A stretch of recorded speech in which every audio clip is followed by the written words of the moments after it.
Well, orality is communication which is more face-to-face, mouth-to-mouth, working with people who I call preferred oral learners. So you have what's called primary learners in the area of orality, which would be people that were totally non-literate.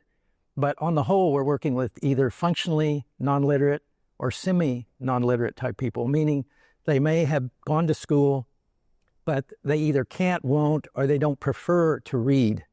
So they're taking in information in a more concrete relational type fashion. Orality ultimately is mirroring the way that God communicates, and it's come about as a field as we've realized that there are so many people out there in the world who don't learn by reading or writing. And we've heard as much as 2/3 of the world's population, that's not how they engage with learning. And if we care about God's word being heard, caught, taught, understood by all God's people, we have to find the ways to approach it, to teach it, to help people grasp it. And I think that's what orality is for me. But I would say actually it's something that enhances the way all of us learn, because it's something wired into us. Orality, yes, it has a verbal connotation to it. It challenges you to listen more. It's not just one person speaking at you and you just kind of take it in, memorize, and regurgitate it out. I think orality for me implies a dynamic kind of relationship between the speaker and the hearer. And in the Bible, when it says, let those who have ears, let them hear, it's an invitation to open up your ears. Even though you're hearing, open them up and listen carefully to what the Lord is saying through the prophet, what Jesus is saying through the parables. And so it's this invitation to come a little bit closer, hear what Jesus is saying, and listen to this. And of course, faith comes by hearing as well, right? In its simplest form, it's just verbal communication. It's what we all do. The folks who are oral communicators, most of the time, do not read and write. And there's various reasons for that. It could be that their language has not been translated in such a way that it's been written. It could be that they didn't go to school to acquire enough knowledge of literature to be able to communicate that way. And in some cases, it's just, for many cases, it's a preference. It's really how they live. And they don't rely on the written word. They rely on verbal communication. Historically, when we talk about orality, we talk about it in a culture that doesn't have a written language.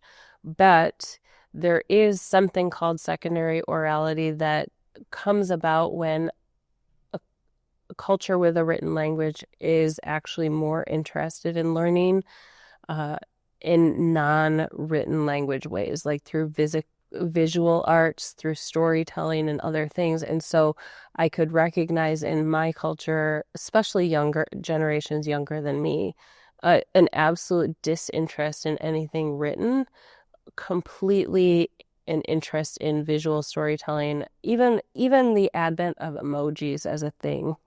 I mean, we're going back basically to hieroglyphics, right? Some people say, well, what do you mean by orality? It's more than just the spoken word, although that's so much it. It's also the embodied word. So in the beginning, you have the word became flesh. So there's a certain sense in which he embodies. He not just speaks the word, but he embodies the message. Then the incarnation, that's exactly what we have. And then what do you see in Acts is you see they're speaking, but then also embodying the character of Jesus. So they're responding with forgiveness, they're responding with purity, they're responding with grace, they're responding with faithfulness. It's like, oh, they're actually not just speaking the message, they're embodying the message. I think that's at the heart of what it means, how you want to talk about oral expression? It's the spoken and embodied message in union together. So at its base, orality, just a very simple one-sentence definition would be a reliance on the spoken rather than the written word. But that definition lends itself to kind of a dichotomy between the spoken and the written, orality and literacy. So we're trying to get away from that dichotomy here. So actually what we've been talking about more is orality is kind of a integration of all the communication styles, not just one way. Sometimes we have the concept or misunderstanding of orality being you're either oral or you're not. But what we find is that there's a whole range. So you have very highly orality reliant people. We are born 100% orality reliant. And the more we progress in our academic career, the less orality reliant we become. So it's not like a digital thing, it's a continuum. And it's important to understand where on this continuum are the people I'm communicating with. A language that does not have any words or any text or written words in it. So that is orality for me.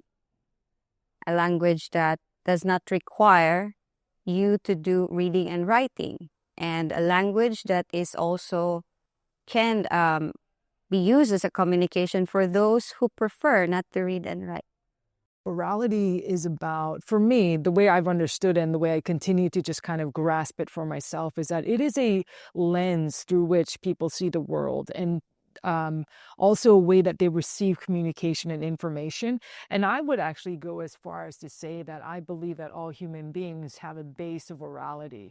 So we need to see that there's a range, and there's so many aspects of orality. We didn't yet go into symbols, rituals, how people identify themselves as a group or individualistic, how people learn best when you go into education, logic, circular logic or linear logic, point 1, point 2, point 3. So there's a whole range of different ways of communicating and of seeing how oral are people. And there's all these different traits of orality or different characteristics of orality. Well, I think everything in the world of oral people, it lives in the now, in the present. And so everything needs to be practical and concrete. They enjoy relationships. There's a very high value on trust and on the source of the information that is being used to help grow and learn. And oral people display the beauty and creativity of God, and in unique ways, each of them, those languages and people groups that exist, they are a part of God's big plan for the world.